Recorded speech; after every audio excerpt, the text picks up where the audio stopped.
اپنے غموں پریشانیوں کو سینے میں ہی دفن کرو، کیونکہ چہرے پہ سجانے سے تم کمزور ہو جاؤ گے۔ خاموشی ایک ایسی عبادت ہے کہ فرشتہ اس کو لکھ نہیں سکتا، شیطان کچھ بگاڑ نہیں سکتا، اور کوئی اس کو جان نہیں سکتا۔ رب کہتا ہے کہ کسی کو تکلیف دے کر مجھ سے اپنی خوشی کی دعا مت کرنا، لیکن کسی کو ایک پل کی خوشی دینے کے بعد اپنی تکلیف کی فکر مت کرنا۔ حضرت علی رضی اللہ تعالیٰ عنہ کا فرمان ہے کہ زندگی میں اگر کچھ مانگنا پڑ جائے تو ہمیشہ اس پاک ذات سے مانگنا، وہ اگر دے تو اس کی رحمت ہے اور نہ دے تو حکمت۔ اگر انسان سے کچھ مانگو تو ذلت ہے، کیونکہ اگر وہ دے تو اس کا احسان بن جاتا ہے، اور اگر نہ دے تو خود کی شرمندگی کہلاتی ہے۔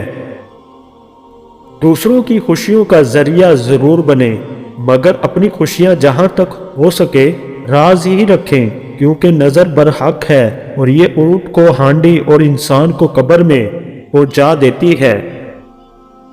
کسی کے مسکراتے چہرے کے پیچھے حسد اور جلن کو ہم نہیں جان سکتے۔ بعض دفعہ لوگ خاموش انسان کو بھی اندھا سمجھ لیتے ہیں۔ زندگی میں کبھی بھی اپنے بہن بھائیوں سے الگ مت رہو، کیونکہ بہن بھائی کا رشتہ ایسا ہے کہ اگر ایک کو کوئی دکھ تکلیف ہو تو سب اس کی مدد کرتے ہیں، اس کا ساتھ کبھی نہیں چھوڑتے۔ ماں باپ کے بعد گھر میں بڑا بھائی ہو یا بہن، اس کی ذمہ داری ہوتی ہے کہ وہ اپنے چھوٹے بہن بھائیوں سے اچھا سلوک کرے، ان کا سہارا بنے۔ کہتے ہیں کہ اگر بہنیں گھر سے رخصت بھی ہو جائیں تو ان سے کبھی رشتہ مت توڑو، کیونکہ وقت انسان کو ایک نہ ایک دن وہاں لے جاتا ہے جہاں تم جانا پسند نہیں کرتے، اور تمہارے راستے میں سوائے مشکلوں کے کچھ بھی نہیں ہوتا۔ تو اس وقت تمہیں بہنوں کے ساتھ کی ضرورت پڑ گئی تو تم اپنی بہن کو پکارو گے تو وہ اپنی جان بھی تم پر لٹا دے گی، مگر کبھی تم سے منہ نہیں موڑے گی۔ اگر تمہاری بہنیں گھر سے رخصت کے بعد تم سے کچھ مانگنے آ جائیں تو ان کے آنے پہ کبھی منہ مت بناؤ، اور نہ ہی ایسا کہو کہ اس کو مانگنے کے سوا کچھ بھی نہیں آتا۔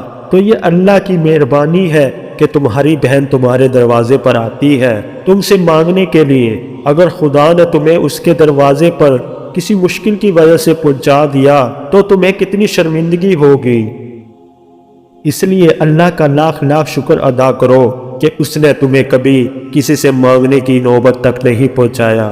اگر تمہاری بہن اپنے حالات کی وجہ سے تمہارے دروازے پر مدد کے لیے آتی ہے تو اس کو خالی مت لوٹاؤ۔